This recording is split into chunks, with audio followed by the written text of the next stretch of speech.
Marcos, Marcos, magnanakaw!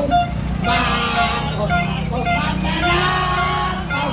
Magnanakaw! Si Marcos! Magnanakaw! Buhaya si Marcos!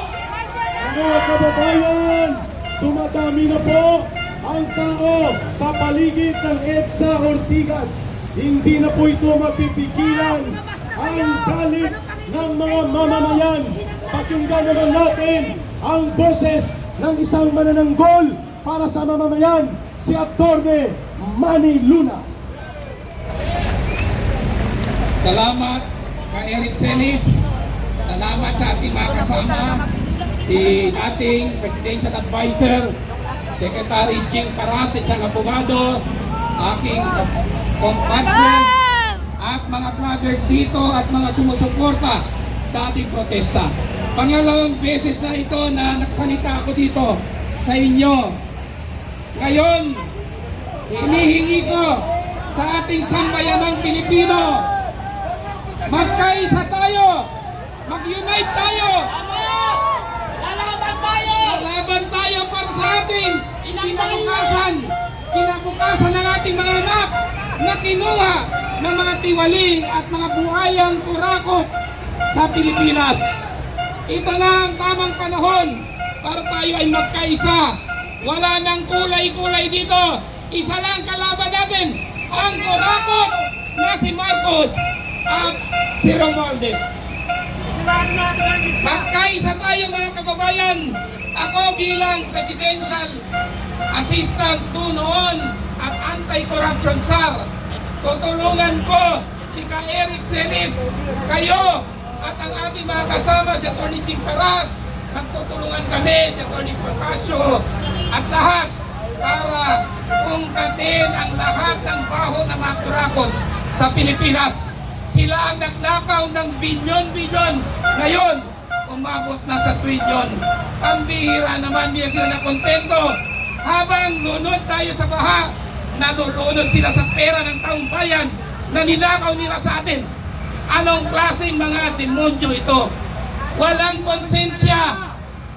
Ang kanilang pagnanakaw ay nagdudulot ng kamatayan, sakit, at kasiraan sa mga propiedad natin. Imagine nyo yung mga bahay nalulunod. Mga anak natin hindi nakakapunta ng eskwela, yung iba nalulunod. Mamatay. Napakasakit sa atin. Napakasakit kay Atty. Luna. Dahil pinaglaban namin ni President Duterte, ni Atty. Ching Paras at ang iba, ang korupsyon. Sinira lang ni Bongbong Marcos dahil sa unang araw ng kanyang pag-upo sa Malacanang, inabolish niya ang Presidential Anti-Corruption Commission. Para ano? Para nakapasok ang mga buhaya. Lumala ang korupsyon sa Pilipinas mula nang inabolish ni Marcos ang Presidential Anti-Corruption Commission. Kaya, magsama-sama tayo ngayon. We will regain our freedom from corruption. I-regain natin ang kinabukasan para sa ating mga anak. Ipaglaban natin ang ilang bayan, ang Pilipinas. Mabuhay ang People's Congress para sa katotohanan at pagkilos.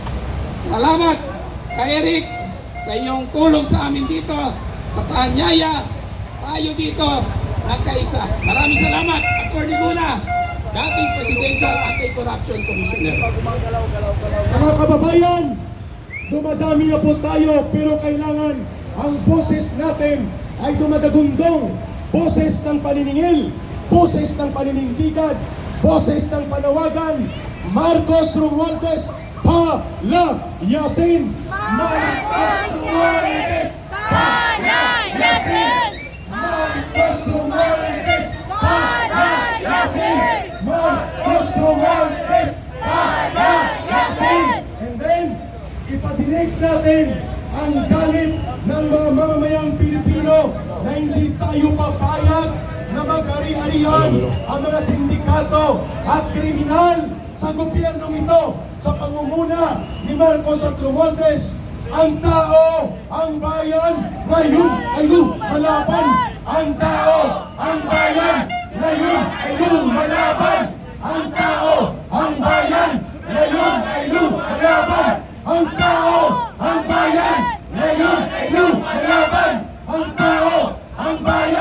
ngayon kayo nalaban. Ayun, pakinggan natin ang boses ng naglingkod sa ating bayan bilang security and police officer. Walang iba sa retired Colonel Contapay. Maraming salamat kay Eric. Maraming salamat sa ating mga kababayan na naparito ngayon. Kung maalala ninyo, noong isang taon na nandito na naman tayo, Nobyembre 27 hanggang Desembre 3. Nagpaligiran tayo ng mga pulis. Kung maalala pa ninyo, ngayon, yung kapatid ninyo ay bumalik na naman dito para magsama-sama tayo sa ating daing sa ating kapat mamamayang Pilipino dahil sa matinding pangkurakot sa kwarta sa kaban ng taong bayan. Anong dahilan na tayo ay naghihirap ngayon? Dahil sa korupsyon. Lahat ng responsibilidad ng mga opisyalis natin galing sa presidente natin na hindi naman marunong makinig ngayon sa problema o sa pagsolbar sa problema ng taong bayan dahil may diferensya siya. Wala na siyang pakialam. No medical attention would be available to cure the president of his sickness of the culture of vulture, the culture of corrupting the people's money.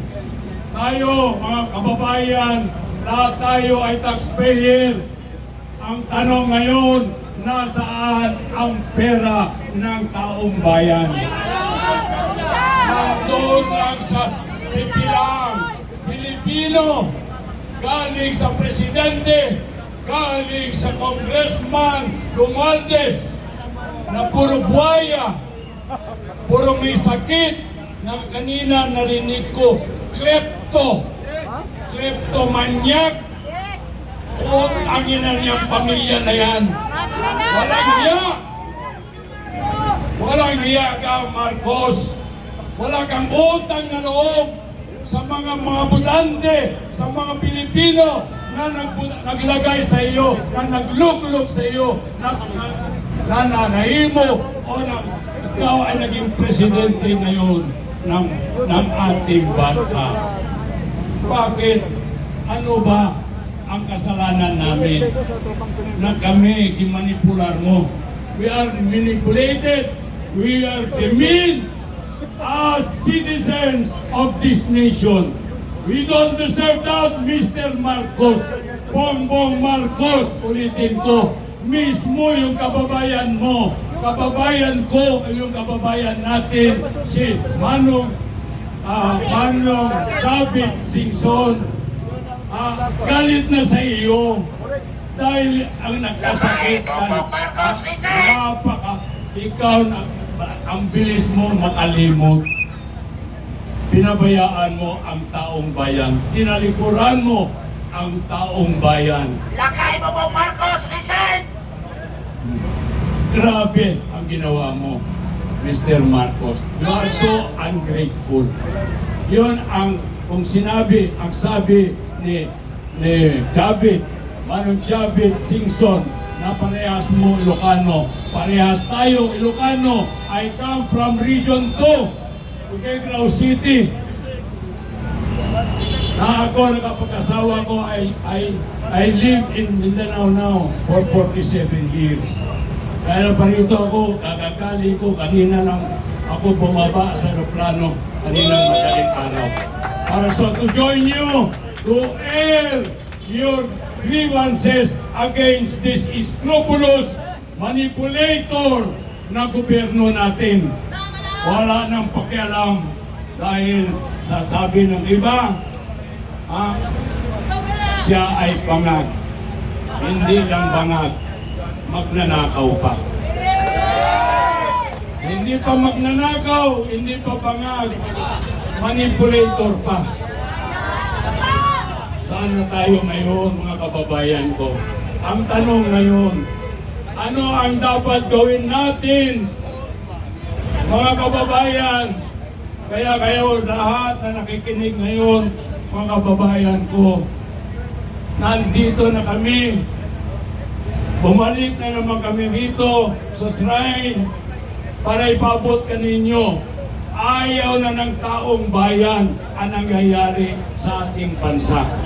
Ayaw na talaga. Ayaw! Oh, from all multi-sectoral groups, including the studentry, 70% sa military, including yung mga kapulisan, ayaw na nila sa pangyayari ngayon because of corruption. We don't need Marcos to resign. Ang gusto natin mangyari, we have to unify all our resources for him sa Bisaya pa para magpahuway. Hindi pupunta sa Hawaii. Magpahuway. He has to rest to go back in his homeland, Ilocos Norte. Magpahuway. So mga kababayan, maraming salamat. Sana kayo, tayo lahat, magkaisa tayo. Labanin natin ang korupsyon. Labanan natin ang manipulation. We don't deserve this. We are all the men, including all the government institutions natin. Publicly, privately, nandun lahat ang kakahiyaan. We are really embarrassed as Filipino before any other countries. Bakit ganun? We have all the resources to move onward, to move forward. Bumaba lang si Marcos. We can start a good governance with accountability, a good governance with transparency, a good governance for a common good, for the welfare of every Filipino. Maraming salamat, mga kababayan. Konting pulawan na lang. Bababa na yan si Marcos. Maya ka, Marcos. Baba ka na. Please, baba ka na. Salamat. Marcos resign!